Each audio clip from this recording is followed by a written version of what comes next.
할렐루야, 좋은 아침입니다. 오늘은 4월 10일 성금요일 아침입니다. 오늘 함께 나눌 말씀은 마태복음 27장 45절에서 56절 말씀입니다. 오늘 말씀의 제목, 같이 기도할 제목은 십자가로 코로나를 이기게 하소서입니다. 십자가로 코로나를 이기게 하소서.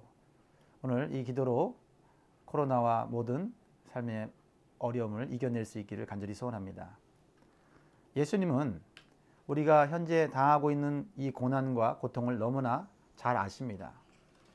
왜 이런 환란이 찾아왔는지 잘 알고 계십니다. 그리고 이것을 치유할 수 있는 방법과 길도 너무나 잘 알고 계십니다.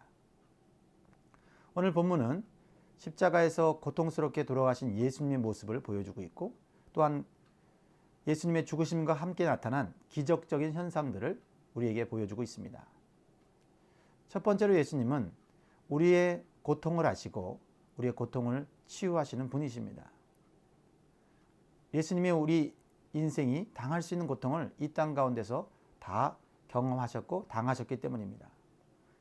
우리는 예수님께서 십자가에서 죽으시면서 당하신 고난과 고통이 얼마나 큰지 상상할 수 없습니다. 왜냐하면 예수님의 십자가의 죽음은 한 사람 몫의 고통이 아니기 때문입니다. 예수님이 지신 십자가는 모든 사람의 죄를 대신 짊어지고 죄값을 치르는 것이었기 때문에 그 고통의 무게와 아픔은 감히 상상할 수 없는 것입니다. 그래서 예수님은 우리가 현재 겪고 있는 고통에 대해서 이해하실 뿐만 아니라 이 고통 중에 함께 하신다는 사실을 우리는 기억해야 합니다. 그러면 좀 더 구체적으로 예수님이 십자가를 지시면서 당하신 고통은 어떤 고통이었을까요? 십자가 위에서 당하신 고통은 당시 가장 흉악한 죄수에게만 내린다는 형벌이기 때문에 온몸과 뼈가 으스러지는 가장 육체적으로 큰 고통이었습니다. 또한 예수님이 당하신 고통은 정신적 고통이었습니다. 자신들의 죄를 알지 못한 채 예수님을 향하여 조롱과 멸시와 천대를 했던 사람들로 인해서 예수님은 정신적 고통을 받으셨습니다. 셋째로는 아버지 하나님으로부터 버림받는 영적인 고통이었습니다. 예수님께서 가장 고통스러워했던 고통이 바로 이 영적인 고통인 것입니다. 삼위일체 하나님은 사랑의 공동체이시기 때문에 결코 분리될 수가 없습니다. 그런데 예수님께서 죄인으로 저주를 받아서 하나님의 저주를 받아 버림받게 된 것은 가장 끔찍하고 비참한 고통인 것입니다. 그래서 예수님은 육체적, 정신적 고통은 참으셨지만은 이 영적인 고통을 겪으시면서 예수님은 큰 소리로 부르짖고 있는 모습을 보게 됩니다. 46절의 말씀을 읽어봅니다. 제9시쯤에 예수께서 크게 소리질러 이르시되 엘리 엘리 라마 사박다니 하시니 이는 곧 나의 하나님 어찌하여 나를 버리셨나이까 하는 뜻이라. 여러분, 우리는 이것을 기억해야 합니다. 주님은 우리가 저주받아 부르짖어야 할 절망의 절규를 대신 하나님께 부르짖어 주셨습니다. 우리가 하나님께 버림받아야 하는데 예수님께서 대신 버림받는 고통을 당하심으로 우리에게 구원의 길을 열어주셨다는 사실을 기억해야 합니다. 그러므로 우리는 하나님으로부터 버림받고 단절되는 영적인 고통이 가장 큰 것임을 우리는 깊이 묵상하고 우리는 죄짓기를 두려워하고 적극적으로 거룩한 삶을 추구해야 한다라는 것입니다. 그리고 이제는 절망의 부르짖음이 아니라 날마다 감사의 찬송을 힘있게 올려드릴 수 있는 예배와 삶이 될 수 있어야 되는 것입니다. 두 번째로 예수님께서 죽으실 때 나타났던 초자연적인 기적들이 오늘 본문에 나타나고 있습니다. 이 기적들은 우리가 기억해야 될 메시지를 담고 있습니다. 무엇일까요? 예수님은 하나님의 아들이셨고 부활과 영생을 주시는 구원자이신 메시아였다는 것입니다. 이것은 가장 가까이서 예수님의 죽음을 지켜보았던, 또 예수님의 죽음에 동참하였던 이방인인 로마 백부장을 통해서 증거되었습니다. 54절 말씀 읽어볼까요? 백부장과 및 함께 예수를 지키던 자들이 지진과 그 일어난 일들을 보고 심히 두려워하여 이르되 이는 진실로 하나님의 아들이었다 하더라.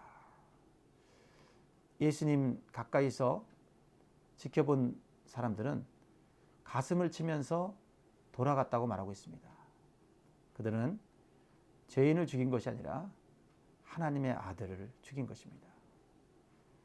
그러면 오늘 이 예수님 돌아가셨을 때 나타난 기적들을 살펴보면서 그 의미와 교훈을 잠깐 살펴보겠습니다.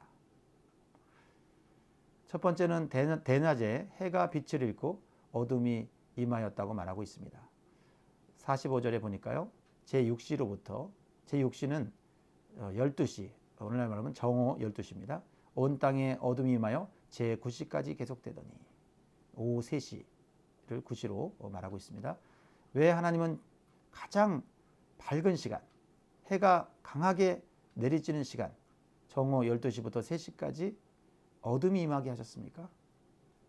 그것은 하나님의 아들을 죽인 자들에 대한 하나님의 진노를 보여주는 것입니다. 성경에서 빛은 언제나 구원을 의미하며 어둠은 언제나 심판을 의미합니다.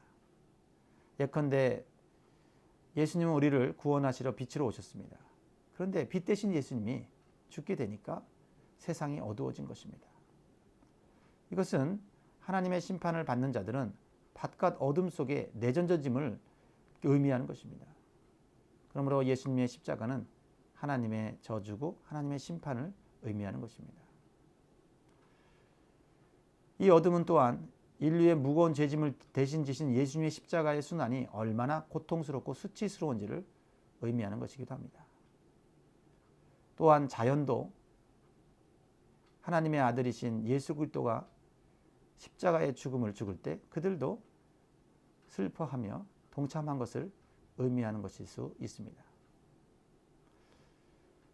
또한 어떤 기적이 일어납니까? 성전의 지성소와 성소를 가로막는 휘장이 위에서부터 아래로 찢어집니다. 51절을 봅니다. 이에 성소 휘장이 위로부터 아래까지 찢어져 둘이 되고 땅이 진동하며 바위가 터지고. 성소 휘장이 위로부터 아래까지 찢어진 사건은 분명히 하나님의 놀라운 은혜의 축복이 담겨져 있는 상징적인 사건입니다. 하나님의 임시 처소를 의미하는 지성소를 드리우고 있는 이 휘장은 분명 하나님과 인간 사이의 죄로 인해서 단절과 불완전한 교제를 나타내는 것이었습니다. 그런데 이 휘장이 찢어진 것은 대속제물이신 예수의 찢기신 육체로 인해서 죄인인 된 인간이 하나님께 나아가는 새롭고 산 길이 열렸음을 상징하는 것입니다. 그래서 그 어떤 죄인이라도 예수 그리스도의 이 대속의 죽음을 의지하고 담대히 하나님께 직접 나아갈 수 있게 된 것입니다. 오늘날 우리가 하나님 앞에 나아가서 예배하고 또 우리의 소원을 아뢰 수 있는 것은 바로 예수 그리스도께서 십자가에서 몸을 찢기셨기 때문이고 그 상징적인 사건이 바로 성소의 휘장이 위에서부터 아래로 찢겨진 것입니다. 이 성소의 휘장은요, 사람의 힘으로는 찢을 수 없다고 합니다. 말이 서로 그 천을 찢으려고 해도 찢겨지지 않을 정도로 강력한 것이라는 것입니다. 그것은 사람이 찢은 것이 아니라 바로 하나님께서 찢으셨다라는 것입니다. 그래서 히브리서 10장 19절에서 20절은 이렇게 말씀하고 있습니다. 그러므로 형제들아 우리가 예수의 피를 힘입어 성소에 들어갈 담력을 얻었나니 그 길은 우리를 위하여 휘장 가운데로 열어놓으신 새로운 살 길이요 휘장은 곧 그의 육체니라. 예수 그리스도의 대속의 죽음을 통해서 인간이 하나님과 화목할 수 있고 교제할 수 있게 되었다는 것을 의미하는 것입니다. 에베소 2장 13절에서 14절은 이렇게 말씀하고 있습니다. 이제는 전에 멀리 있던 너희가 그리스도 예수 안에서 그리스도의 피로 가까워졌느니라. 그는 우리의 화평이신지라 둘로 하나를 만드사 원수된 것 곧 중간에 막힌 담을 자기 육체로 하시고. 우리가 얼마나 큰 은혜를 받았는지 이제 깨닫게 됩니다. 그런데 우리가 담대히 하나님께 나아가 직접 기도하고 예배하는 기쁨을 우리가 누리지 못할 때가 많이 있습니다. 우리는 다시 한번 이 십자가의 죽으심과 죽으실 때 지성소의 휘장이 위로부터 아래까지 찢어진 것에 대해서 그 의미를 생각하면서 하나님께 힘써 나아가기를 우리가 적극적으로 행동해야 될 것입니다. 하나님께 가까이 가면 갈수록 우리를 도와주시는 큰 은혜가 기다리고 있다는 것입니다. 그래서 히브리서 4장 16절은 이렇게 말합니다. 그러므로 우리는 긍휼하심을 받고 때를 따라 돕는 은혜를 얻기 위하여 은혜의 보좌 앞에 담대히 나아갈 것이니라. 할렐루야. 또한 세 번째 기적은 무엇입니까? 땅이 진동하고 바위가 터지는 기적이 일어났습니다. 51절에 보니까요. 다시 봅니다. 이에 성서 휘장이 위로부터 아래까지 찢어져 들이대고 땅이 진동하며 바위가 터지고. 바위가 터졌다는 것은 큰 지진이 일어났다는 것입니다. 지진은 보통 하나님의 경고와 심판의 무서움을 뜻합니다. 이 지진은 땅에서도 일어나지만 앞으로 예수님이 재림하실 때 하늘도 진동한다고 성경은 기록하고 있습니다. 히브리서 12장 26절을 보면 그때에는 그 소리가 땅을 진동하였거니와 이제는 약속하여 이르시되 내가 또 한 번 땅만 아니라 하늘도 진동하리라 하셨느니라. 장차 예수님이 다시 오실 때 하나님은 또 한 번 큰 지진을 일으키실 것입니다. 이때는 땅만이 아니라 하늘도 진동하게 될 것이라는 거죠. 그래서 하나님은 이 세상 모든 것을 다 흔들어서 심판하시는 그 때가 온다라는 것입니다. 이때 새 하늘과 새 땅이 우리에게 도래할 것입니다. 이러한 소망을 가지고 오늘도 우리의 삶 가운데 있는 모든 고난과 두려움을 이겨내야 될 줄 믿습니다. 마지막 네 번째, 예수님이 십자가에서 돌아가셨을 때 일어났던 기적은 정말 놀라운 기적입니다. 무덤이 열리고 무덤에서 자던 성도들이 일어나서 예수님의 부활 후에 거룩한 성에 들어갔다는 것입니다. 예수 그리스도의 부활의 실제와 은총을 보여주고 있는데요. 52절에서 53절 말씀을 같이 읽겠습니다. 시작. 무덤들이 열리며 자던 성도의 몸이 많이 일어나되 예수의 부활 후에 그들이 무덤에서 나와서 거룩한 성에 들어가 많은 사람에게 보이니라.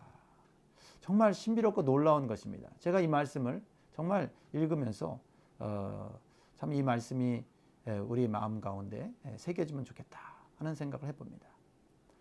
이 사건은 매우 신비한 사건으로서 신약 성경에서 여기에만 기록되어 있습니다. 그 부활한 성도들이 누구인지 또 그 다음에는 어떻게 되었는지 성경 다른 곳에는 기록이 없습니다. 예수 그리스도께서 운명하신 동시에 무덤들이 열리고 죽은 자들이 살아났다는 것은 이 땅에 사망 대신 생명이 왕노릇하기 시작했다는 것을 보여주는 것입니다. 정말 전율이 흐르지 않습니까? 로마서 5장 21절에 보면 이는 죄가 사망 안에서 왕노릇한 것 같이 은혜도 또한 의로 말미암아 왕노릇하여 우리 주 예수 그리스도로 말미암아 영생에 이르게 하려 함이라. 할렐루야. 예수님의 십자가는 이제 죄와 죽음을 완전히 정복했다는 것입니다. 그러므로 예수 그리스도를 믿는 자는 두려울 것이 없습니다. 죽어도 다시 생명의 부활로 일어날 것입니다. 그리고 구원받은 우리들은 현재의 삶 속에서도 이러한 영원한 생명을 받아서 살아가기 때문에 우리는 하나님의 보호하심과 인도하심을 통해서 하나님의 나라로 우리는 이끌림을 받을 것이 분명한 것입니다. 디모데후서 1장 10절을 보십시오. 이제는 우리 구주 예수 그리스도의 나타나심으로 말미암아 나타났으니 그는 사망을 패하시고 복음으로써 생명과 썩지 아니할 것을 드러내신지라. 아멘. 이제 말씀을 맺겠습니다. 사랑하는 성도 여러분, 이렇게 예수님의 십자가의 죽음은 우리에게 상상할 수 없는 은혜와 축복을 준 사건입니다. 그러므로 우리는 더 이상 세상과 죽음 앞에서 두려워할 필요가 없습니다. 코로나 바이러스를 너무 두려워할 필요가 없습니다. 조심해야 되지만 그것을 인해서 우리 마음이 내려앉고 주저앉고 아무것도 하지 못하는 그런 겁쟁이가 돼서는 안 됩니다. 십자가의 은혜를 꼭 붙잡아 하나님이 주시는 영원한 생명의 능력을 가지고 우리는 이 어려움을 헤쳐나가야 됩니다. 우리가 진정으로 두려워할 것은 질병이나 죽음이 아니라 죄를 짓고 하나님의 은혜에서 벗어나고 버림받는 것입니다. 그러므로 적극적으로 은혜의 보좌 앞에 나아가서 도움을 얻고 영원한 생명을 공급받는 삶을 우리가 살아야 될 줄 믿는 것입니다. 오늘 성금요일입니다. 오늘 성금요일 예배를 가정에서 가족과 함께 우리의 죄를 고백하면서 이 코로나 전염병에서 벗어나도록 기도하는 은혜의 시간, 은혜의 보좌 앞에 나가는 시간이 되면 좋겠습니다. 그리고 이번 주 부활주일입니다. 마음과 정성을 다해 준비해서 하나님께 예배드리면 좋겠습니다. 그러면 우리에게 하나님의 은혜를 하나님은 베풀어 주실 것입니다. 자, 오늘도 힘내십시오. 여러분 사랑합니다.